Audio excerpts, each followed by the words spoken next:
Vamos dar início à nossa terceira aula, tá? É a aula relacionada à tireoide, a tireoide 3.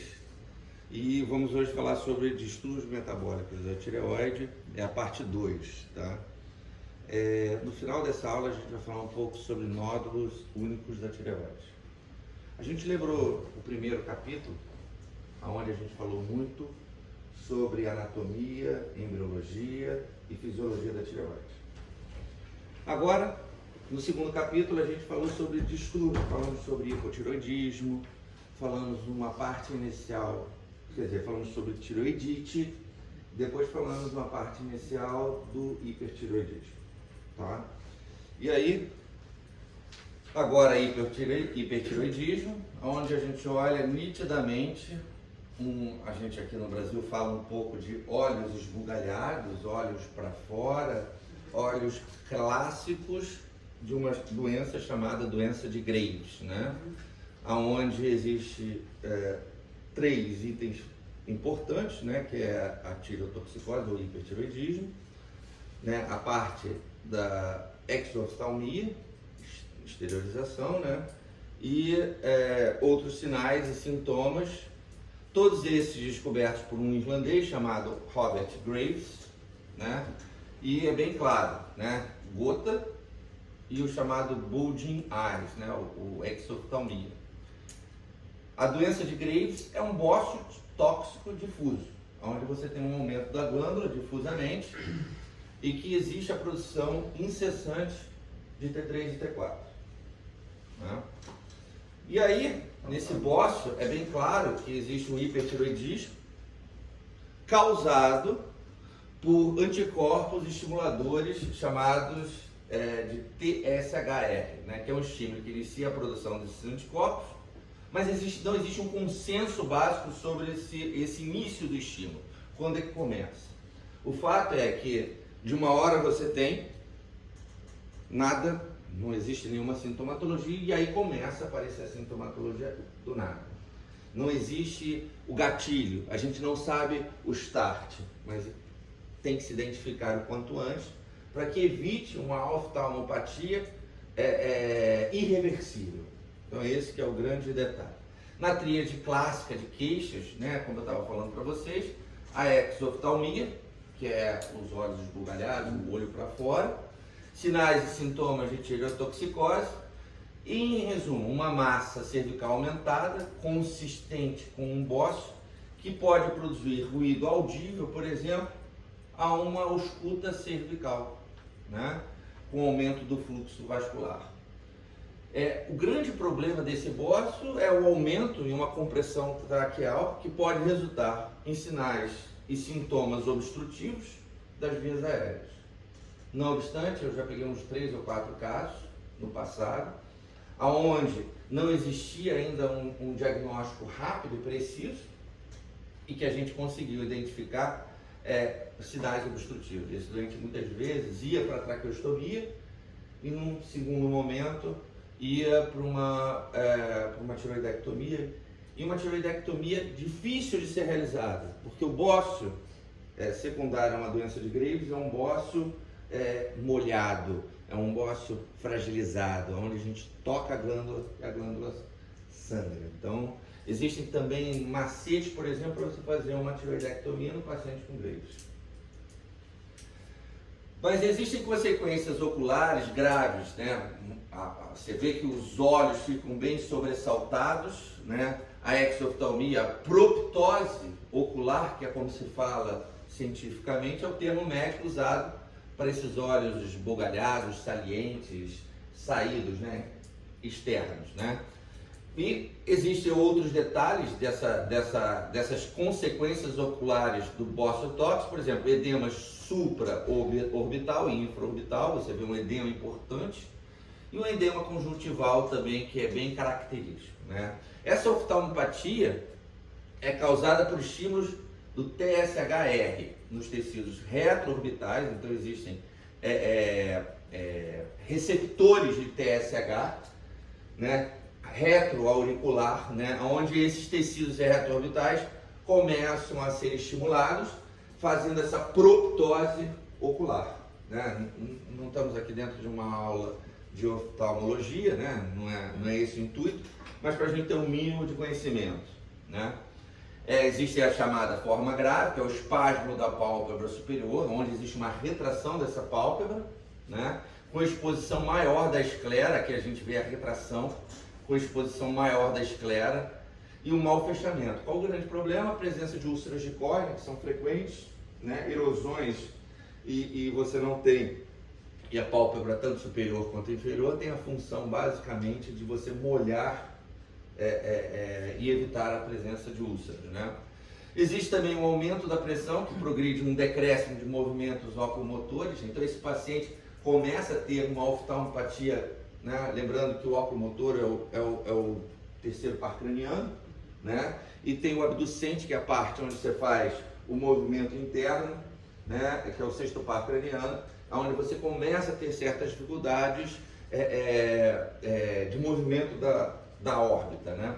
Então o hipertireoidismo precisa ser tratado agressivamente. É o tipo do paciente que, o quanto antes você tratar, o estímulo vai diminuir. E menos estímulo para que aquele tecido retroorbitário mantenha-se em crescimento, em edema, para que essa proptose diminua. Ela não regride. No momento que você trata, ela não regride. Entretanto, ela não progride. Então o objetivo é não progredir, tá? E como é que é a cirurgia? Né? A cirurgia para correção. A cirurgia é perigosa, onde você tem que fazer a nucleação do globo ocular, fazer uma raspagem desse tecido retroocular, e aí a gente vê aqui, ó, uma proptose. Cadê o tecido? O tecido é essa parte branca aqui, onde o pessoal faz como é que a gente pode falar? Essa raspagem, né? Posterior. Pois bem, no bócio nodular tóxico, né? Aí a gente está falando de um segundo tipo de doença, né? Uma segunda causa de hipertireoidismo seria a presença de um nódulo de crescimento único, aonde você, por exemplo, você vem na cintilografia bem marcado, com uma função exuberante, é a chamada doença de Plummer, né? Essa doença de Plummer é uma doença bem marcada e muitas vezes existe a necessidade de você frear essa doença apenas com medicação, né? Ela não traz estímulos retroorbitários, né? Ela não é marcada por uma proptose ocular, e sim marcada por um aumento excessivo de T3 e T4 em termos de produção, né? Mas a tireoide pode estar difusamente aumentada, tendo um nódulo produtor. Então isso é uma das coisas que a gente tem que ficar bem atento em relação à doença de Plummer, né? O diagnóstico muitas vezes, normalmente são sintomas leves, quase não existe. Você vê um T3 elevado, muitas vezes nem é o T4 elevado, é o T3. Lembrando que o T4, existe a transformação em T3 já a nível do tecido periférico também. Então, o que está elevado nesse caso é o T3. E você tem um TSH suprimido. Lembrando do feedback, a nível central você tem um TSH diminuído, mas com uma produção aumentada. Então, isso demonstra para a gente um estilo autonômico da glândula, né? Na verdade, a glândula em si, ela é uma produtora de T3 e T4, né? E aí isso pode ser visto, não tem anticorpos, então não existe aumento por conta de uma tiroidite, que pode existir, é raro, mas existe, mas de um nódulo único produtor, e que você consegue o diagnóstico através da cintilografia. A cintilografia com iodo 131, localizando aqui, no caso, 2 pontos. Guilherme, mas você falou que era um nódulo único. Não, você tem nódulo, geralmente um nódulo maior produtor, mas você pode ter 2 ou 3 secundários também produtores. Não deixa de ser chamado também de doença de Plummer, né? Tá aqui, você vê aqui, esse é um caso que eu operei, tá? Né? É um paciente que, apesar da utilização de medicações, não houve resposta. E aí esse doente fui eu, operando um nódulo único, um bócio único, e é onde a gente fez a ressecção parcial da tireoide, né? Muitos pacientes são tireoideus, né? Radioterapia, pois o iodo radioativo se acumula preferencialmente em nódulos hiperfuncionantes, né? Aí depende do tratamento. Mas a cirurgia deve ser a lobectomia ou a tireoidectomia, chamada NIR total. O que é a tireoidectomia NIR total?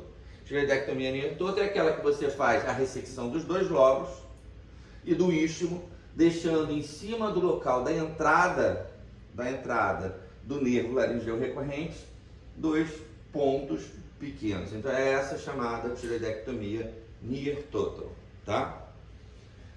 Então vamos lá. Diagnóstico do hipertireoidismo: massa aumentada e lisa na tireoide, sinais de tireotoxicose, níveis elevados de T3 e T4, níveis baixos de TSH, é clássico. Anticorpos antitireoidianos geralmente elevados, mas, vamos lá, a gente tem 3 tipos de anticorpos. Quais são? Anticorpos anti-TPO, anti-TB e TRAP, correto? Geralmente nesses aqui, a gente tem um aumento de quê?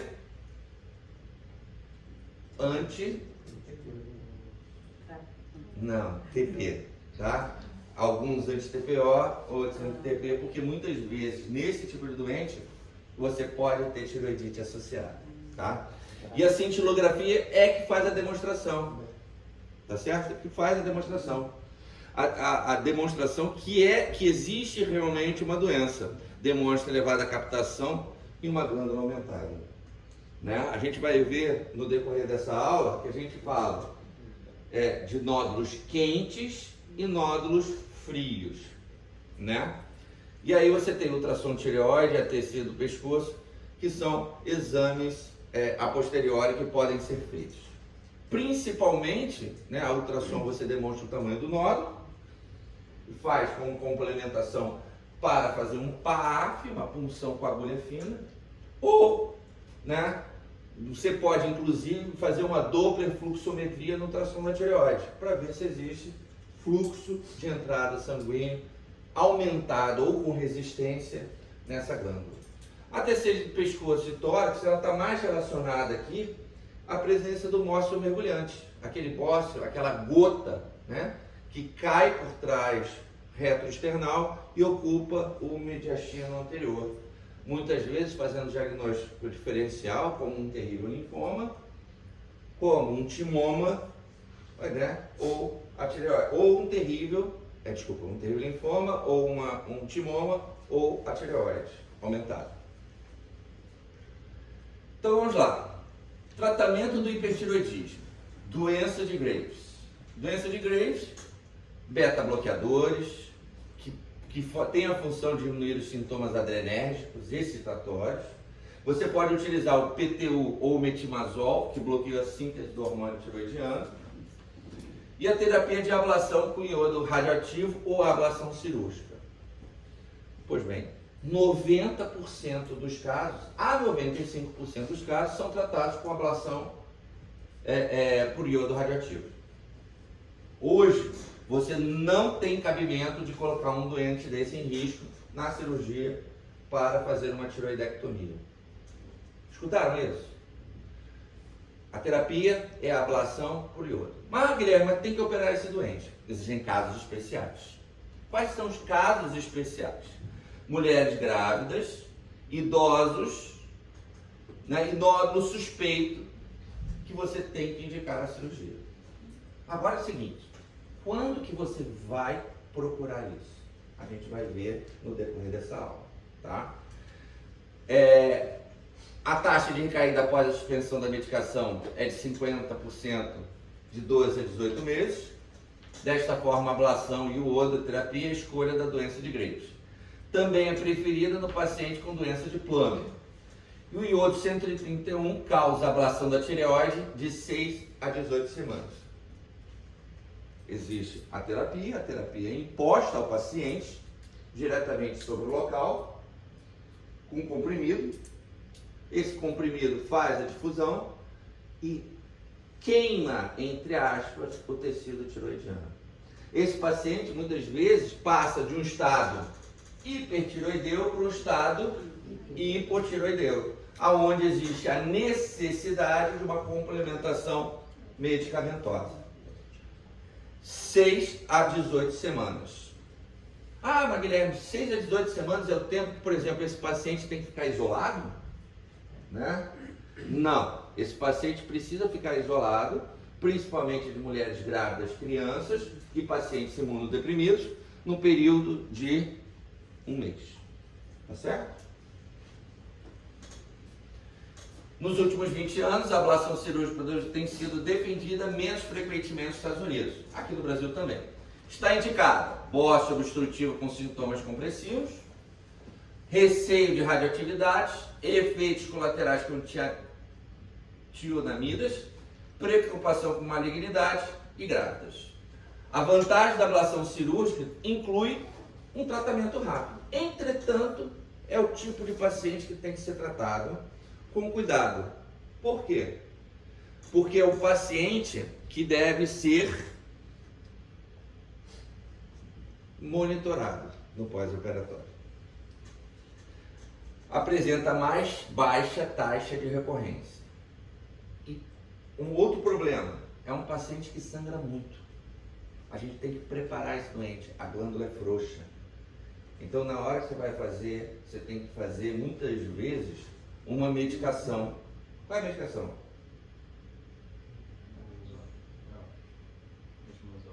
Tapazol. Tá? Metimazol ou tapazol. E outras vezes você utilizava antes um preparado de iodo, você dava via oral ao paciente e a glândula ficava endurecida. Tá? Bócio não funcionante. Falamos dos bócios funcionantes, agora a gente vai falar de um bócio não funcionante.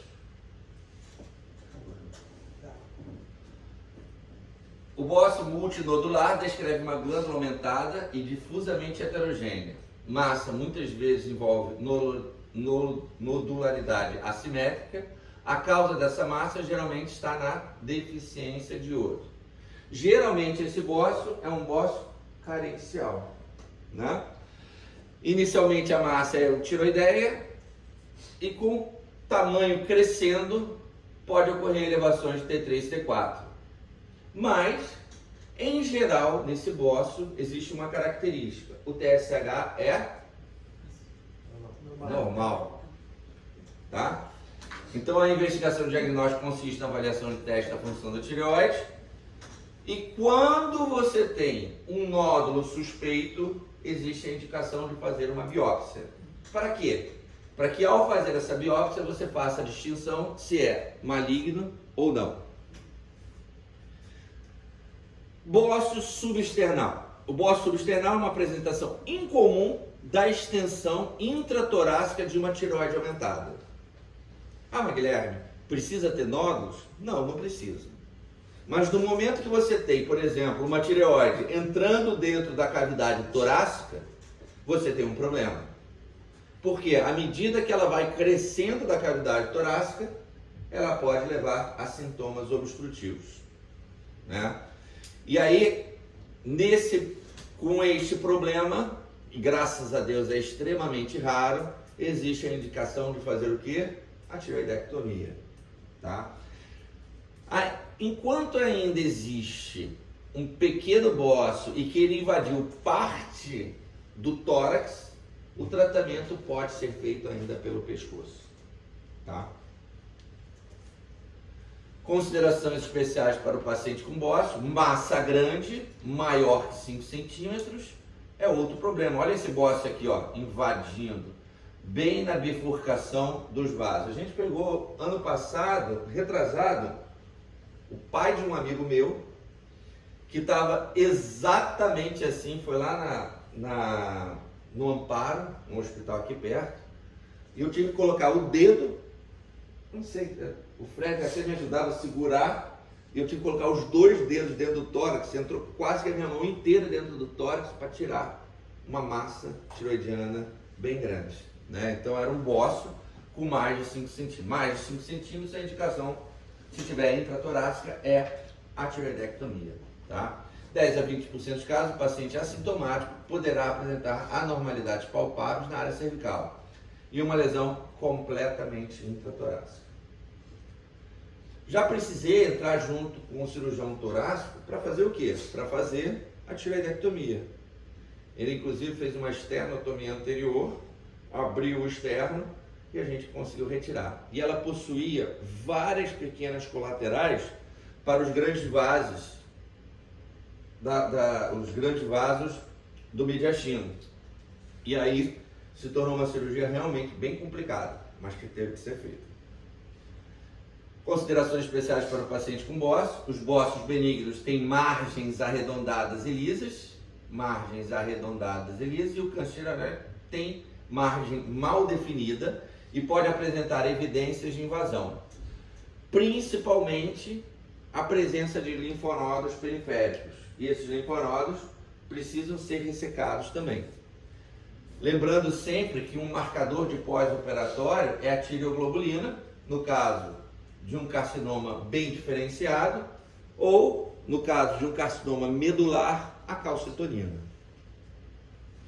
Se o paciente apresentar histórias de dor e sudorese noturno, deve ser considerado o diagnóstico de linfoma, que é um tipo de massa que pode acometer. O linfoma de tireoide é raro, mas pode acometer. A punção com agulha fina por TC é importante para assegurar o diagnóstico tecidual. Por exemplo, você tem uma massa no pescoço, na verdade no tórax, intratorácico, e aí você fez uma tomografia ou fez uma ressonância, como é o meu caso aqui. Você pode meter uma agulha aqui e tentar fazer uma biópsia. Até porque o approach para você chegar tem que ser totalmente diferente. Por exemplo, nesse caso aqui, se você tem uma tireoide bem formada aqui, você tem um nódulo desse tamanho, você pode muito bem tentar fazer pelo pescoço. Mas o certo é você entrar junto com o cirurgião de tórax para ele fazer uma esternotomia e fazer a ressecção dessa massa tireoidiana. Tá? Então vamos lá. Nódulo de tireoide, que é o nosso dia a dia, nódulo de tireoide. Só para os que não sabem, eu na minha formação, eu fiz 3 anos de cabeça e pescoço. Não gosto de ser chamado de cabeça e pescoço, até porque a única coisa que eu faço no pescoço é tireoide atualmente, tá? Mas no passado, enquanto na formação, eu tirei mandíbula, eu tirei língua, eu tirei nariz, eu fiz enucleação de globo ocular, eu tirei parte de orelha, tirei tímpano, né? Eu fiz isso tudo, mas não faço mais. E o que vocês precisam como cirurgiões gerais é saber como faz uma tireoidectomia, que é isso que é importante, tá? Então vamos lá, investigação do nódulo. Finalidade. Primeiro, você tem um nódulo na tua frente. O que você vai pensar nesse nódulo? Funcional ou não funcional? Produz ou não produz? O que quer dizer isso? Tem produção de T3 e T4 exacerbada ou não tem? Certo? É maligno ou é benigno? E aí? Vamos tratar cirurgicamente ou vamos ser conservadores de observar? Isso é a necessidade de saber quando você tem um nódulo. Eu posso até colocar algo a mais aqui. Se é um nódulo cístico ou se é um nódulo sólido, né? São 2 pontos importantes para a gente saber a análise desse nódulo. Análise de achados clínicos e avaliação de risco de imagem e teste diagnóstico é o que vai levar a essas respostas. E aí a gente tem todo um fluxograma. Presença de nódulo tireoidiano, história, exame físico, né? O cara com tireotoxicose, o cara é bradicárdico, paradipsíquico, é hipertireoideu, é hipotireoideu, foi repentino, não foi repentino, a palpação é muito grande, a palpação é pouco, você ausculta um frêmito no pescoço, não tem frêmito, não, você vê sintomas de compressão, pois bem, então é aí. Funcionalmente, o TSH sérico é baixo ou é normal? Se for baixo, a gente precisa ter noção se é funcionante ou não funcionante, se tem um T3 ou T4 alto. E aí a cintilografia muitas vezes manda: ah, Guilherme, mas espera aí, se o nódulo for hipo ou hiperfuncional, existe alguma alteração em termos de malignidade? Pois bem, é uma pergunta que no passado todos acreditavam que se o nódulo fosse frio, poderia ser maligno. Hoje eu falo para vocês, você tem nódulos benignos ou malignos, quentes ou frios. Não existe uma definição única nesse sentido. Mas vamos lá. Cintilografia, nódulo quente, produtor, iodo ou cirurgia, ablação. O que a gente vai ter aqui? Provavelmente uma doença de Graves. Um nódulo frio, faz ultrassom. Maior que um, o suspeito, sólido, PAF. Não sólido, cisco, aspirado. Maligno, operação. Residual, operação. Benigno, seguir, recorrente, aumentou de novo, cirurgia. Vocês estão entendendo que existe até um fluxo para vocês saberem o caminho? Sólido, faz a punção. Não diagnóstico, repetir. Maligno, cirurgia. Suspeita. Quem estava ontem no consultório comigo? Suspeita, cirurgia. Tá? O nódulo de ontem era uma senhora, devia ter uns 62, 63 anos. Era multinodular. O TSH dela era normal, tá? Tinha um nódulo que fez um PAF suspeito, com mais de 1,5 centímetros. Mais de 1,5 centímetros. Sólido, PAF suspeito, cirurgia. Certo? Entenderam isso? Então, na verdade, existe toda uma ideia do que indicar e como indicar. Então, mas por quê? Porque existe a incidência. O número crescente de nódulos vem sendo encontrado incidentalmente, possivelmente pelo aumento das avaliações e da sofisticação dos métodos de imagem. Vocês vão ver, por exemplo, que tem gente pedindo PET scan para tireoide. E será que tem validade ou não tem validade? O que as pessoas estão falando sobre isso? A gente vai ver. Nódulos palpáveis estão presentes em 1% dos homens e 5% das mulheres. A tireoide, a doença da tireoide é uma doença da mulher. Igual a hérnia, é uma doença do homem. Próstata, óbvio, que é do homem. Ovário, da mulher. Vesícula, é mais comum em mulher. Certo? Então a gente tem as doenças dos homens e as doenças das mulheres. A frequência do aparecimento de um nódulo tireoide aumenta com a idade. E a maioria dos nódulos é benigna, mas em geral 5 a 15% são cânceres de tireoide. Aqui. Isso aqui era um tumor de tireoide. Pronto. Avaliação inicial. Então vamos lá. O paciente chega no consultório de vocês com nódulo de tireoide. Nódulo solitário. Faz anamnese. Verifica as evidências de hipertireoidismo. Verifica risco de malignidade. Lembrar que existe risco em crianças, adultos com menos de 30 anos e maior que 60 e aqueles expostos à radiação. Por exemplo, eu tenho 3 nódulos. Eu tenho mais de 50, eu sou homem. Os nódulos, se forem sólidos, eu entro dentro do risco de malignidade? Sim ou não? Sim ou não? Menos de 30, eu sou adulto com menos de 30 ou maior que 60 e exposto à radiação. Entra ou não entra? Por que não, se eu de vez em quando faço raio-x, faço a droga da colangiografia?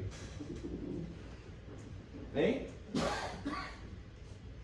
Pensar diferente? A gente tem que pensar dessa forma.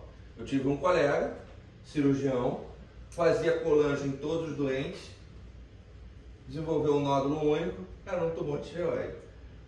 O tumor de tireoide dele foi de acordo com o quê? Não tinha ninguém na família? Provavelmente colangiografia que ganhou o tumor de tireoide. Eu não faço colangiografia mais. Vamos lá. Avaliar a história familiar, inclusive carcinoma medular familiar, nem 2, polipose, incluindo síndrome de Gardner e síndrome de Gowen. Exame físico, tamanho e consistência do nódulo deve ser determinados. Múltiplos nódulos ou nodularidade difusa estão mais associados com doença benigna. E cuidado com a palpação da tireoide, bem como os trígonos cervicais anteriores e posteriores, com atenção à linfadenopatia associada. Resumindo, como é que você examina um paciente de tireoide? Ao examinar o paciente, você examina atrás do paciente, tem que ser bimanual. Você examina desde o ângulo da mandíbula até a fúrcula, descendo anteriormente pelo esternocleidomastoideu, apalpando as duas fossas laterais, subindo posteriormente, indo até a base da cabeça, descendo anteriormente nas duas fossas mentorianas, caindo sobre a cartilagem cricoide e sobre a cartilagem tireoide, descendo sobre essa medialmente ao pescoço, com palpação à esquerda, à direita nos lobos superiores e inferiores à esquerda e à direita, aonde existe a necessidade da deglutição quando se palpa um nódulo maior. Nódulos palpáveis muitas vezes têm mais do que meio centímetro, tá? Observação: nódulos estão presentes na ultrassonografia, mas não palpáveis no exame físico. Então a sensibilidade da ultrassonografia é maior do que no exame físico, no sentido de identificação de pequenos nódulos. Nódulos de crescimento rápido e indicadores clínicos de invasão potencial, como dor e rouquidão, são sugestivos de malignidade. No laboratório, se for identificado, por exemplo, um nódulo tiroidiano de 1 centímetro ou maior, os níveis séricos de TSH devem ser determinados. Resumindo, todo paciente que vai ser submetido à tireoidectomia tem que ser dosado T3, T4, TSH, anti-TPO, anti-TB e TRAB. Tá certo? Isso para a gente ter a noção se é tireoidite ou se tem nódulo funcionante ou não funcionante com tireoidite associada. O nível de TSH baixo denota hipertireoidismo subclínico ou manifesta e a cintilografia geralmente é indicada. O nível de TSH baixo também se correlaciona com uma menor probabilidade de malignidade no nódulo tiroidiano. Paciente com nódulo solitário, laboratório. Vamos lá, nódulo solitário, laboratório. O nível de TSH sérico elevado sugere hipotiroidismo. É óbvio. Você tem um feedback positivo lá em cima. Mas comumente, como consequência, tireoidite de Hashimoto. O que significa isso? Você tem que lembrar que provavelmente esse doente deve ter alterações dos anticorpos antimitocondriais. A tireoglobulina sérica é importante no acompanhamento dos pacientes com câncer de tireoide. A gente já havia falado sobre isso, né? Da mesma forma que a calcitonina sérica acompanha as neoplasias medulares de tireoide. Tem que ficar na cabeça. Então vamos lá, ultrassom. O ultrassom é muito importante. O ultrassom, ele mostra, por exemplo, olha aqui. Aqui provavelmente é a traqueia. Olha o istmo, provavelmente esse é o lobo direito da tireoide. O lobo esquerdo seria visto aqui, tá? E aí você vê justamente aqui uma alteração da ecogenicidade, mais hiperrefringente. Mas a medição do lobo é toda. E aqui você vê esse nódulo irregular, hiperrefringente. O ultrassom que deve ser utilizado é o ultrassom de módulo B. O que é o ultrassom de módulo B? O ultrassom de módulo B é um ultrassom para você ter a dinâmica. E que aonde você pode instaurar aqui nesse ultrassom, por exemplo, para você ver a resistência vascular, presença ou não de vasos, e a resistência vascular com uma Doppler fluxometria. Que é importante você identificar isso para medição em termos de malignidade ou não. Você também consegue identificar lesões císticas. Olha aqui uma lesão cística, né? Aqui é lobo direito ou lobo esquerdo? Esquerda. Está aqui a traqueia, esquerda. E aí você vê um nódulo cístico grande, mas é um nódulo cístico sólido. Então esse nódulo cístico sólido, você pode ter lesão maligna associada, né? Aonde você pode indicar um PAF com esvaziamento, e esse PAF com esvaziamento deve ser analisado. Se recorrer, a indicação é tireoidectomia, tá certo? E aí a gente vê uma coisa interessante. Olha só as características que são marcantes no câncer de tireoide, né? Por exemplo, no ultrassom do câncer da tireoide, microcalcificações têm uma sensibilidade de 26 a 59%, com especificidade de 86 a 95%. Hipoecogenicidade, massas irregulares, sólido, vascularização intranodal, mais alta do que larga. Quer dizer, mais alta do que larga. Tá certo? Significa isso que você tem valores preditivos positivos para o câncer e valores preditivos negativos para o câncer. E aí o que tem mais valor positivo preditivo para o câncer é o aparecimento de quê? Microcalcificações, 71%, e hipoecogenicidade, 68%, um artigo de 2005 que se mantém até hoje. Entendeu? Você também tem o estudo do nódulo, que é importante, que a gente estava falando aqui da agulha, e olha só, direito e esquerdo, e aqui você tem a traqueia. Consegue ver aqui um cisto? Consegue ver aqui um nódulo sólido? E aí basta ter a medição. Então, nódulos menores que 1 centímetro, em sua maior dimensão, não favorece uma boa avaliação pelo ultrassom. Então, a investigação adicional deve ser feita, muitas vezes, ou com PAF, ou, se tiver história, com a utilização que hoje as pessoas estão tentando, lesões chamadas positivas do 18-fluorodesoxiglicose, que é nada mais nada menos um tipo de PET scan, tá? Mas o fato é o seguinte: nódulos com menos de 1 centímetro, menos de 2 centímetros, devem ser encaminhados para o PAF.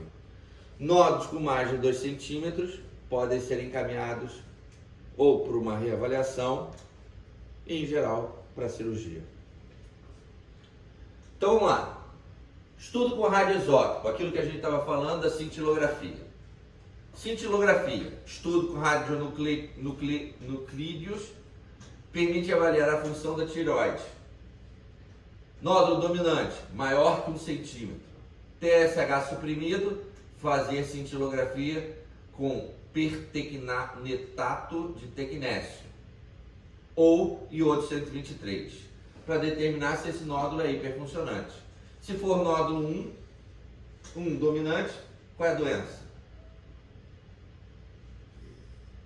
Tem um TSH suprimido? Ou... TSH suprimido, está escrito aqui. Hipertireoidismo. Graves, um nódulo. Graves tem que ter a tríade. Então, a princípio, nódulo único, tóxico. Qual é a doença? Plummer. Tá certo? Então, você tem que determinar isso muitas vezes pela cintilografia. Nos pacientes com hipotireoidismo ou eutireoideu, portadores, a cintilografia não é indicada rotineiramente. Então, por exemplo, tem um nódulo no ultrassom. Chegou o paciente com nódulo no ultrassom. Aí você pediu T3, T4, TSH. TSH normal, T3, T4, TSH normal. O que você vai fazer? Medir o tamanho do... 1 centímetro. O que você vai fazer? Vai fazer PAF ou fazer cintilografia? PAF. Por quê? Hipotireoideu ou eutireoideu não precisa fazer. Entenderam isso? Hipertireoideu, quente ou frio? A cintilografia de iodo 123 e 135 também são usadas para a mesma funcionalidade. Você pode usar com tecnésio ou com 131 ou 123. O 123 é uma escolha boa para quem tem tireoide sublingual ou retrolingual e bossos subexternais. E o 131 para identificar carcinoma tireoide e avaliação de metástases.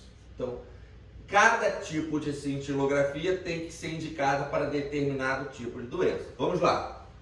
Você tem um paciente que tem um tumor de tireoide. Nesse tumor de tireoide, você fez a tireoidectomia total. E aí você quer avaliar se ele tem metástases. Qual é a cintilografia que você tem que fazer? 131. Certo? Aí, esse paciente ficou muito bem, 2 anos, 3 anos, não teve nada, até que a tireoglobulina aumentou. Mas, epa, será que tem um tumor aparecendo no tireoide aí? Aí você não tem nada no pescoço, porque das outras vezes que você fez, sempre deu negativo. O que você tem que pedir? Para ver se não tem tireoide aonde? Torácica ou lingual. Deu para entender a diferença e como tem que ser jogado isso?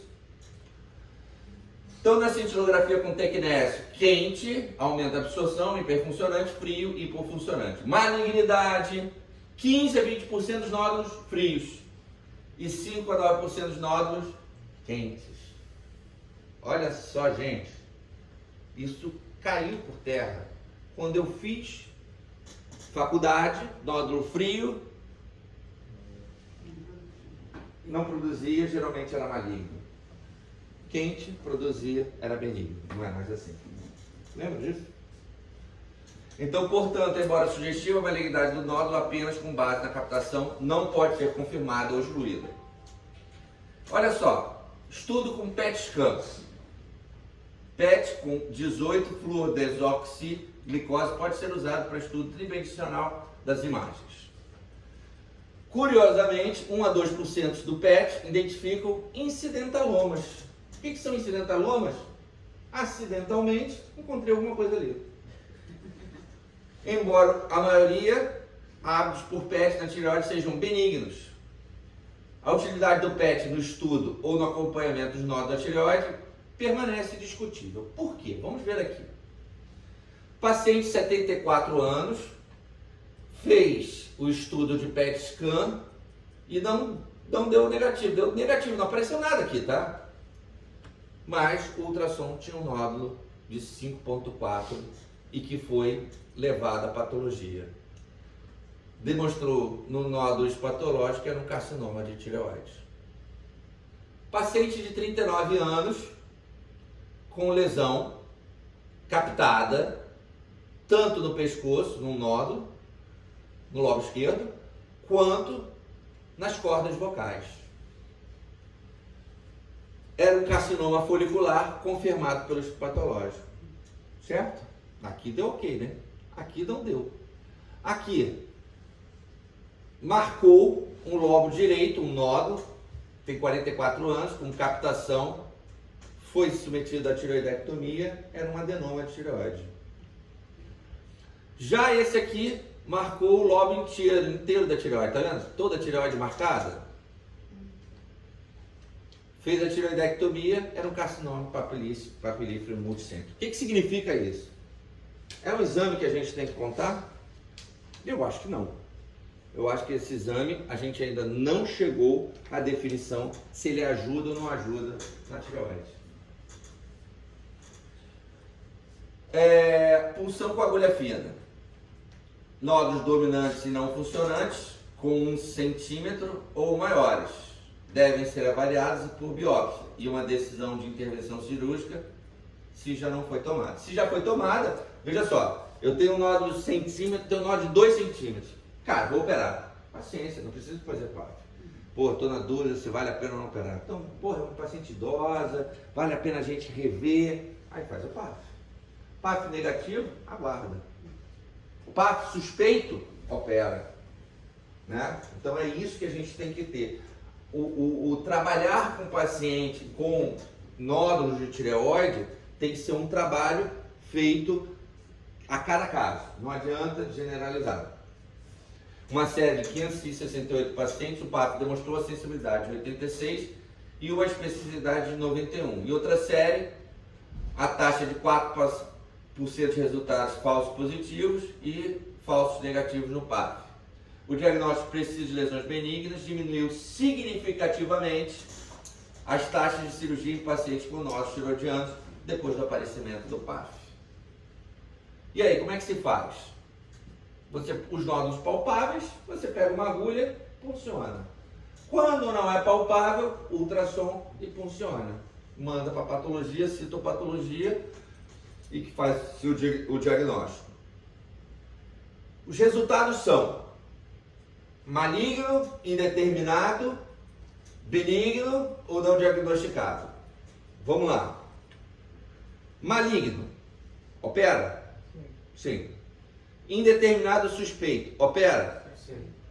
Benigno, opera? Não. Não diagnosticado, opera? Repete. Repete. Deu não diagnosticado novamente, opera. Deu para entender? O diagnóstico câncer folicular tem como base a demonstração de invasão capsular ou vascular por células foliculares, não apenas pela citologia. O PAF da massa da tireoide permite a determinação da morfologia celular. Então, quando se faz o PAF, você identifica células.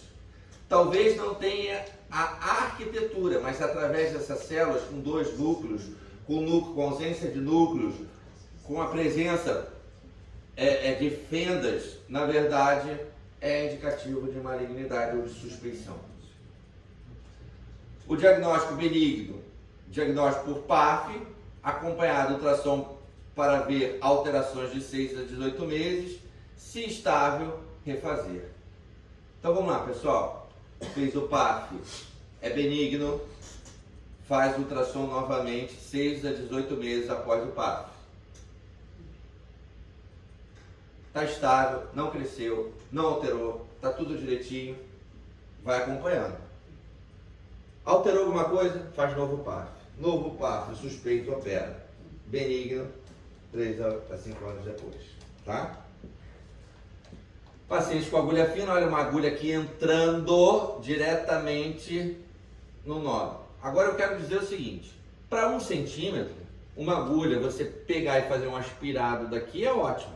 Na verdade, você vai fazer aqui e vai fazer aqui. Você conseguiu pegar um grande raio.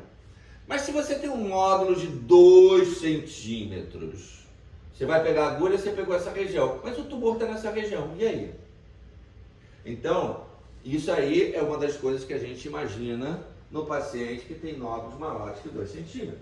Você não consegue pegar com uma agulha todo o raio dela.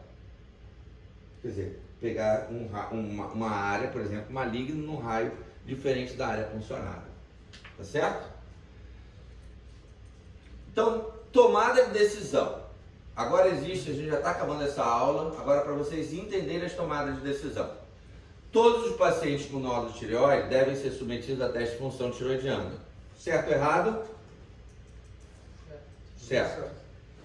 Paciente com hipertireoidismo está indicada a cintigrafia com tecnésio para se nódulo é quente. Se confirmado, o paciente deve ser cuidadosamente monitorado com supressão de tireoide e ser avaliado em 6 meses para confirmar a supressão está sendo bem sucedido ou não. Certo? Certo. E isso quem faz? É o cirurgião? Não, é o clínico. é um endócrino. Paciente com nódulo na tireoide e teste de função normais deve ser feita ultrassonografia.